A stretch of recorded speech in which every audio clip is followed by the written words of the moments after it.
Hello, my name is Carter Aaron, and I will be presenting on the Hanauma Bay Coral Reef ecosystem. A brief history. Hana means bay and Ama means curved, which describes the structure of the bay.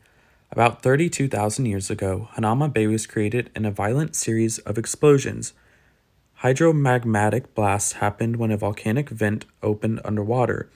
The ash chemically cemented together over time into the firm rock today.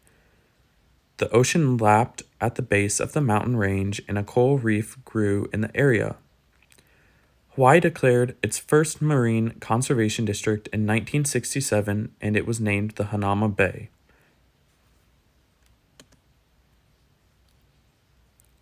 The first animal that I will be talking about are the coral reefs.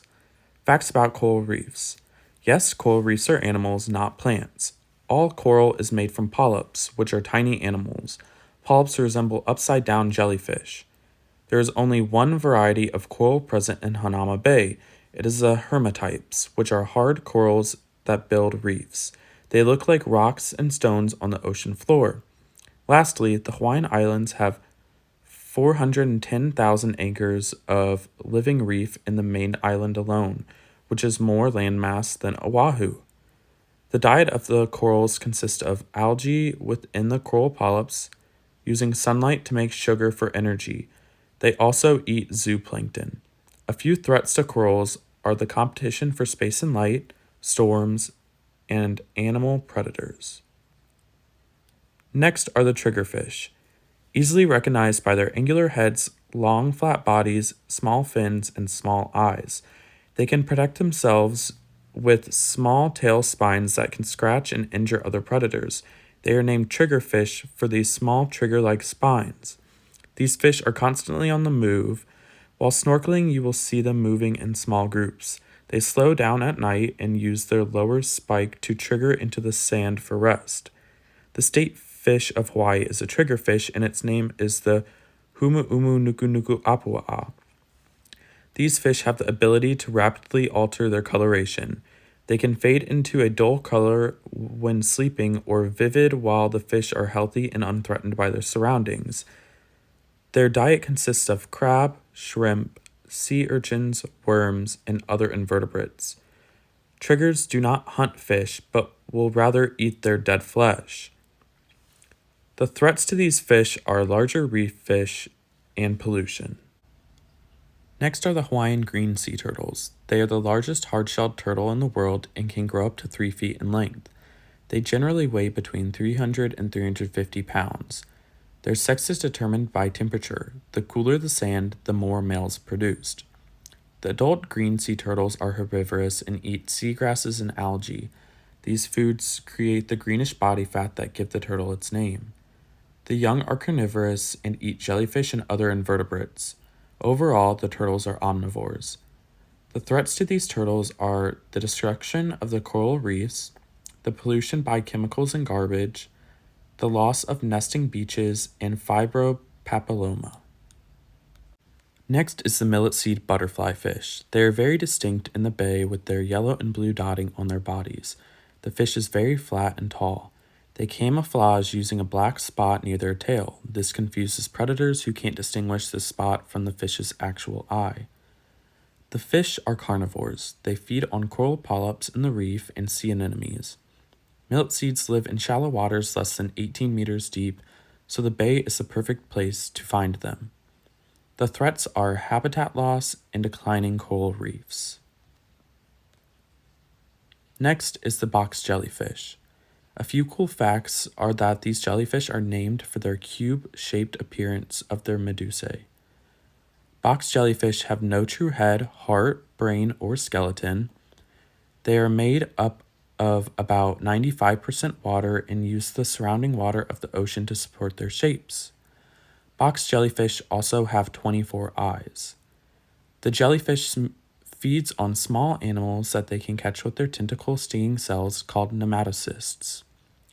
Their diet consists of tiny fish, arrowworms, annelid worms, and mantis shrimps. The blue tang surgeonfish. The name surgeonfish comes from their hard spines at the base of their tail. In times of danger, a surgeonfish will flip its tail and the spines pop out like small knives, like surgeon scalpels. They are 22 inches long, and a pretty famous surgeonfish is Dory from Finding Nemo. Their diet consists of algae in shallow waters. Surgeonfish feed alone or in small groupings. The threats to these fish are habitat destruction of coral reefs and pollution. Next are the undulated moray eels. Moray eels have patterned bodies that help them camouflage. The pattern even extends inside their mouths. They also have toxic flesh that can cause sickness or death for any animals that try to eat them. The eels lack paired fins, which make them look somewhat like a snake. They are carnivorous, and their diet consists of fish, crustaceans, and other small animals. The eels seize and hold onto their food with their strong jaws and sharp teeth. They hide in crevices by day and only hunt at night. The undulated moray eels' razor-sharp teeth can inflict muscle, tendon, or nerve damage. But you do not need to worry about these creatures at Hanauma Bay since the reserve is not open to the public during nighttime hours. The red-lipped parrotfish. These fish are well known for their bright colors. You'll recognize parrotfish primarily by their mouth shape. It gives them a parrot-like beak appearance, hence their name. These fish excrete a thick coat of mucus to protect them when they feel endangered. The red-lipped parrotfish is a hermaphrodite, which means it has male and female sex organs. They mainly eat aquatic plants, but the fish also scrapes algae and coral polyps using their beak. Next are the Echinometra matthei sea urchins. Facts. These sea urchins are called vana by the Hawaiians. They use cavities in the rock for protection from wave impact. The urchins are unique to the animal kingdom because of their 5-part body symmetry. Their internal body cavity is fluid-filled. The circulating fluids carry gases and nutrients throughout their bodies. The urchin's spines are not toxic, but are sharp enough to be painful if stepped on. The sea urchin mainly feeds on algae on the coral and rocks, along with decomposing matter such as dead fish, mussels, sponges, and barnacles. While visiting the bay, you can protect yourself by wearing water shoes or flippers while snorkeling. Last but not least are the band-tailed goatfish. These fish are unique to Hawaii. The goatfish are one of Hanauma Bay's most abundant species. They have the ability to change their coloration depending on their activity. They usually change their coloration to blend in with other schools of fish. The goatfish are diurnal, meaning they are awake during the day. They will form large schools during the day and feed individually at night. They are called goatfish because they are like goats. They eat anything edible. They typically sift through the sand to find their food. While visiting Hanauma Bay, visitors are required by law to refrain from mistreating marine animals or having any contact with coral heads. The goal of the bay is to maintain the animal's safety and preserve the wildlife. Please clean up after yourself and consider using coral reef safe sunscreen. Thank you.